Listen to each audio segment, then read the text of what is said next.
com a conservação e com a extroversão.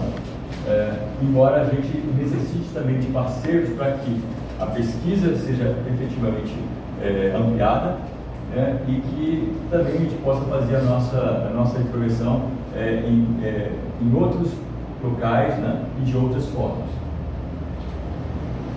Sobre a guarda, enfim, vocês vão ver quando a gente percorrer as instalações do LAO. A parte, assim, como é que chegou esse acervo, né? O adequado sempre, quando entra um acervo de uma instituição de guarda, é que ela já tenha o inventário e a gente sabe exatamente como que esse material está chegando e que ele tem que chegar também em boas condições de conservação. Não adianta a gente receber um problema, mas a gente recebeu um problema. Né? Então, tiveram questões que não cabe aqui agora dizer o porquê, mas o trabalho que deveria ter sido feito ainda em campo, antes de chegar na instituição, teve alguns contratempos e nós tivemos que abraçar todo esse acervo e trabalhar no inventário deles. A gente recebeu sem inventário, entendeu? E alguns em condições delicadas. Entendeu? Então, a gente disse que houve uma pesquisa arqueológica em dolo, né?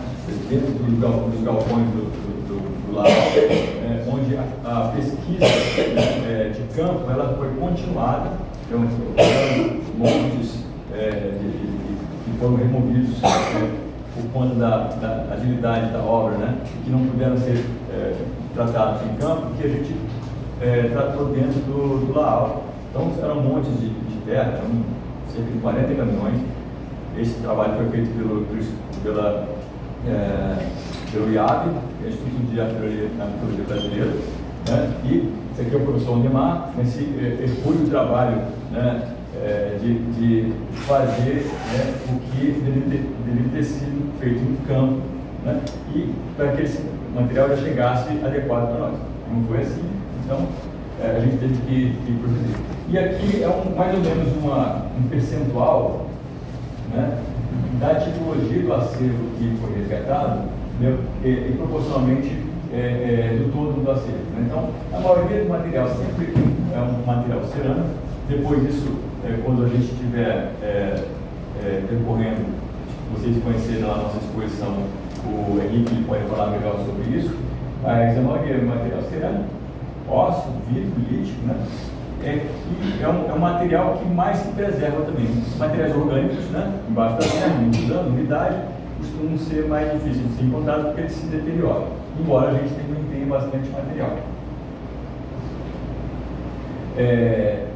A segunda, no percorrer dos anos do LAO, a gente primeiro contratou o Instituto de Arqueologia Brasileira, e depois a empresa Grifo, que até hoje ela é uma instituição que a gente conta para que os arqueólogos, especialistas possam nos ajudar nessa gestão do material. É importante também dizer, a prefeitura não tem arqueólogo, eu sou arquiteto, né? Então a gente faz a gestão do contrato junto com outros colegas, o Luiz Paulo, né, e o Fabrício, que é o nosso coordenador também, e a gente faz a gestão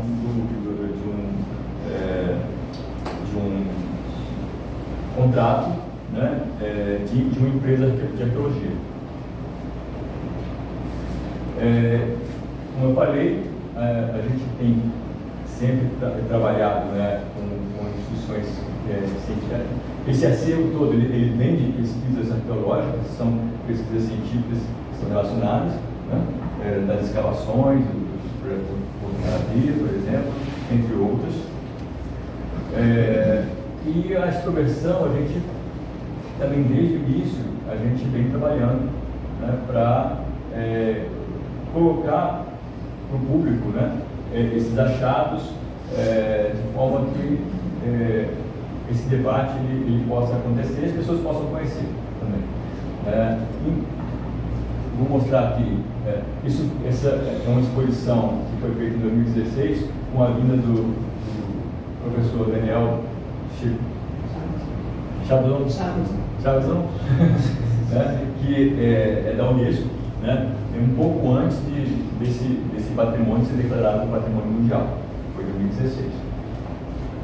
Assim como também, atualmente, nós temos algumas exposições em curso, inclusive internacionais. Essa começou ano passado, em dezembro do ano passado, que é a exposição em Libraries Way. Hoje encontra-se em Washington, mas tem a previsão de percorrer vários países no continente americano, América do Sul, inclusive África e Europa, e percorrer ao longo de 4 anos, com retorno em 2028 para cá. O Brasil, no caso, nossos objetos. Tá? Essa exposição não é só dos objetos do AAL, tem objetos do mundo todo. E a previsão de chegar aqui no Brasil, essa exposição vem para o Museu Histórico Nacional, ainda esse ano. Vocês, acho que conheceram, né, o CAB, né, lá desde 2022, a gente tem uma exposição bem interessante que fala sobre os achados do balão. E aqui essa é uma plantinha mais ou menos do que a gente tem, nossos espaços, né? Então nós estamos nesse mezanino, isso aqui é uma planta de cá, né? Nós estamos nessa sala, na parte do térreo a gente tem esses dois lados, essa parte toda é material de grande porte, esse trecho aqui ele foi recentemente destinado a objetos metálicos de grande porte, porque tem uma atmosfera controlada. Na parte de cá, aqui tem a sala de exposição, o laboratório, né, e o local dos contêineres. Esses contêineres eles servem justamente como, vocês viram, como reserva técnica. Eles são reservados com as pessoas não entram, né? Vocês vão entrar, vocês vão ver, né? Porque é um caso em particular. Mas o acesso é limitado, ele tem uma porta para grandes peças, que são as portas marítimas, né? A gente aproveita aqui, estão aqui, do lado, né? A gente dispõe nesse espaço, a previsão, inclusive, de vir mais 2 contêineres com o material que a gente pretende receber aí, ainda esse ano do PACEM, que é uma instituição que tem aqui perto, o Banco Central, né? E que tem todo o material de arqueologia que foi encontrado lá e que deve se juntar ao nosso acervo.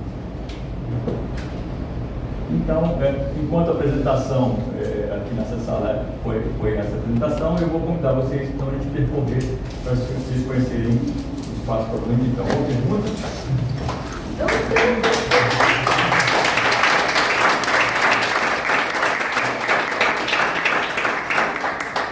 Você disse que não tem uma equipe, não tem um profissional, né, que acompanha esse trabalho, uma equipe, né, uma empresa que fez. Eu fico com curiosidade, esse material foi datado a partir de quê? Foi o quê? A datação desse material, cidade, que maneira. Então, aqui veio esse acúmulo de 40 toneladas de material, tudo junto, misturado. Vocês conseguiram identificar isso, pertence a qual lugar do sítio? Vamos lá. Primeiro, a gente tem sim a equipe especializada, a gente contrata ela. Então, desde quando o Laval começou, em 2014, a gente contratou uma empresa, depois teve outra licitação e outra empresa. Então, todo esse trabalho desde o início é trabalhado com uma equipe especializada contratada. Mas pós-campo, né? Não foi Pós-campo. A equipe está aqui, faz a equipe. O Henrique é o arqueólogo responsável, coordenador, né? O Gustavo, a Vera e o pessoal de apoio, né? O Fernando. Mas ninguém participou da escavação, né? Foi tudo pós-campo. Quando o material já estava. Sim, vamos lá.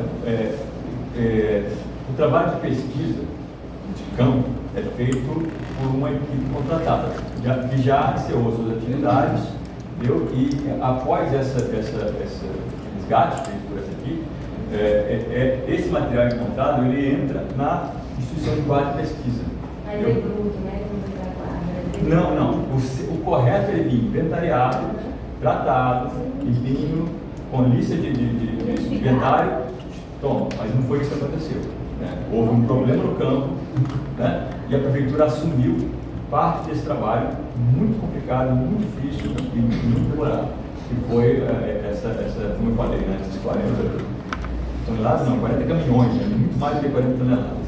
de material que a gente teve que fazer todo o trabalho, né, e catalogar. Sim, todo material arqueológico, todo objeto arqueológico, ele precisa ser referenciado, ele precisa ter referência. Então a gente precisa saber de onde ele saiu, a profundidade que ele saiu. Então, se ele não tiver essa referência, ele não tem muita validade. É uma pecinha bonita antiga, mas ele não tem, para ser um material arqueológico, enfim. Gustavo, na escavação você identifica diferentes camadas e você tem as camadas arqueológicas, tá? E que sai um material coerente. Por exemplo, você tem uma série de cerâmicas que pela decoração você identifica a época que ela foi fabricada. Então o material que está associado a ele você coloca como um período. Mas você recebeu tudo junto já fora de campo, né? Parcialmente, né?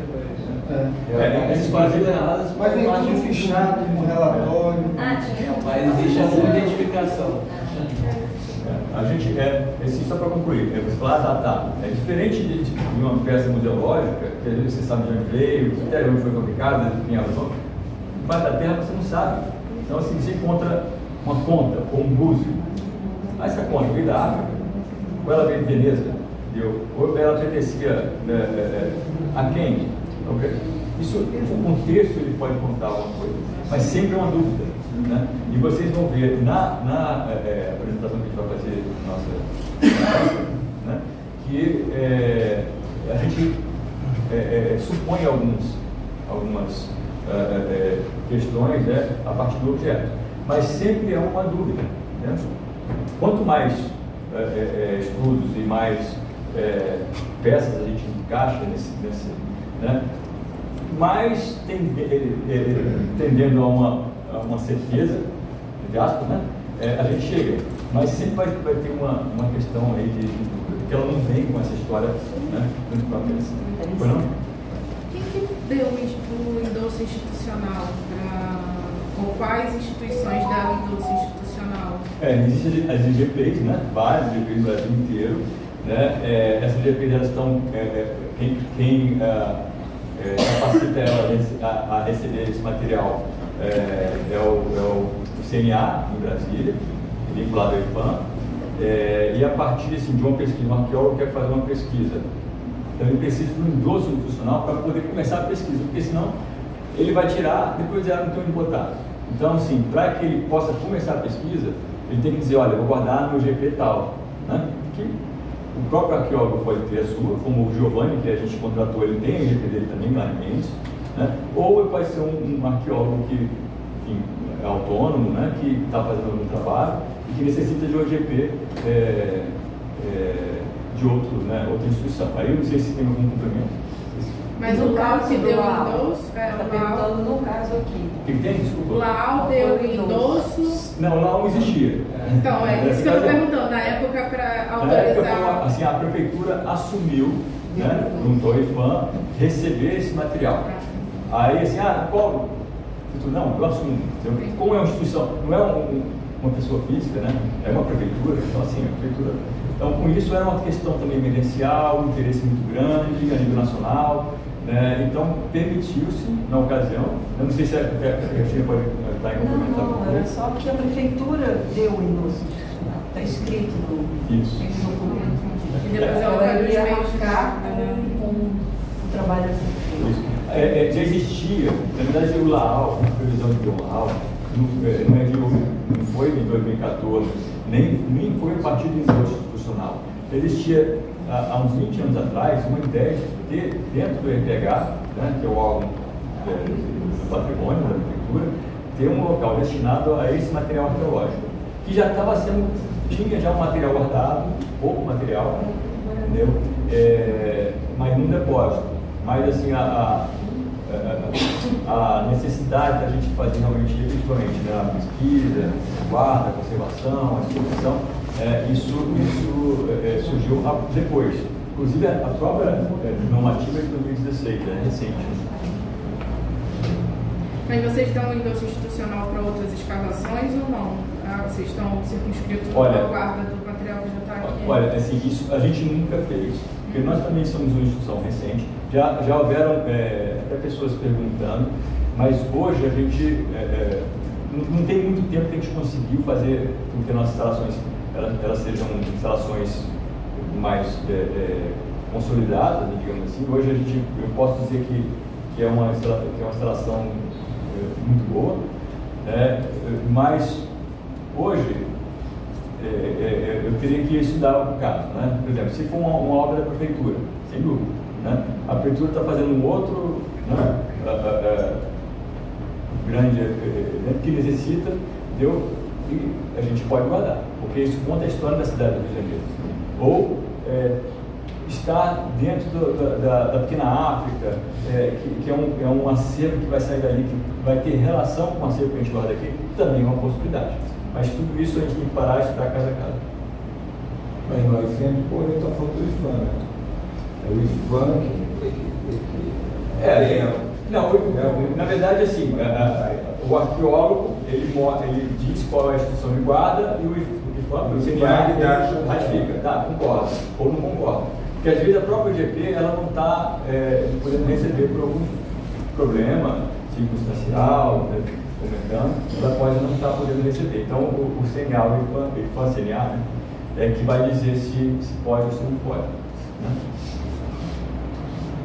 Mais alguma pergunta? A gente pode, então, convido vocês então lá no TEG, a partir dali, para mostrar, né, o layout enquanto instalação.